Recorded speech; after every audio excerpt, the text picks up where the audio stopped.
Meet the mighty chestnut. Looks like just a snack for squirrels, right? Wrong. This shiny little nut can grow into a magnificent chestnut tree. And it's easier than you think. Easy peasy, I'm doing it right now. Time to get outside. Pick up some chestnuts and we are ready to go. Step 1. Cold stratification.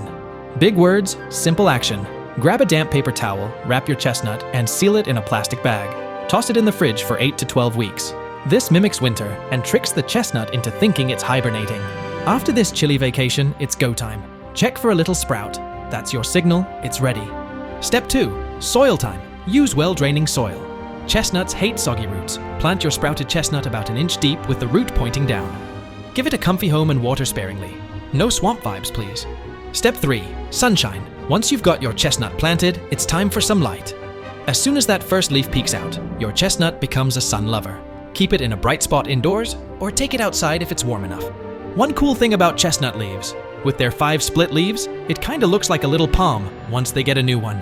Watching them in time-lapse looks like the tree is doing a little dance, nature's choreography. And there you have it. From chestnut to chestnut tree, you're now a certified chestnut whisperer.